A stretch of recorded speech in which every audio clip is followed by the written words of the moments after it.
One of the things that was very important in the development of this museum was that it's Kansas's science center. It's not just Wichita's and Sedgwick counties, but it's Kansas's science center. And so with Kansas in miniature, we are getting a window into the entire state. People absolutely are endeared with that gallery. It's very special to folks. You know, people like models. For whatever reason, people like models. This is a 1,500 square foot model. It is so large. There are so few models anywhere of this size. So you walk in and there's a wow factor to walk into a theater-like space that has this gigantic room size model. And every time you go in there, there's something new to see. You can't possibly see all the little details and all the little secrets that are embedded in the model.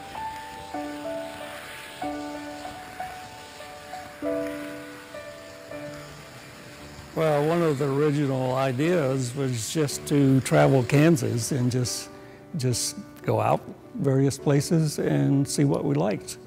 Obviously, the display needs certain things, you know, like schools and houses and industry and agriculture and geological formations, and all of those things is part of Kansas culture.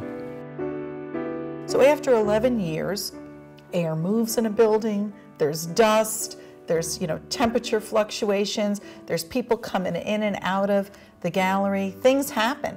So to be able to keep the model maintained is actually a very massive undertaking. You're dealing with a 1,500 square foot model, so it's not something small that's maybe 2 feet by 2 feet and you can get around it with your little paintbrush or your can of air and clean it and tend to it and fix the one little thing that moves in it.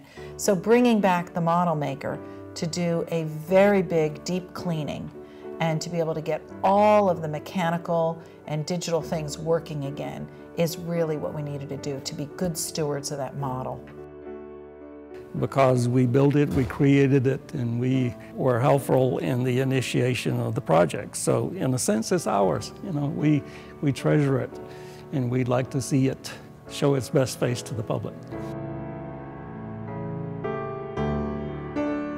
Koch Industries had been very generous in the very beginning with Kansas in miniature.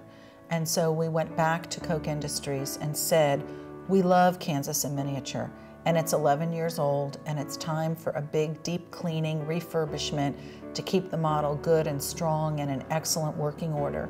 And they were marvelous enough to recognize that it was good on their part to help support the asset that they helped create.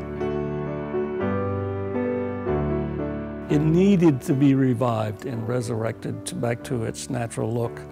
And we are appreciative of Koch Industries to have done that for us. We came in here on that first Sunday afternoon just to take a look and just to make a plan about how to attack the work in front of us. And we were really overwhelmed with the task ahead. But little by little, and 5 weeks later, we have accomplished it. Visitors who have always loved Kansas in miniature are going to walk in there with sheer delight to see that it's bright and shining and everything is working again. They will notice it. I think one of the most remarkable features of the model is that it allows for conversations. Most people, when they go in that gallery, don't go in and just look at it quietly all by themselves. Most people end up talking with the people that they came in with, whether it's a friend or a husband or wife or a child or a grandchild. It lends itself to conversation.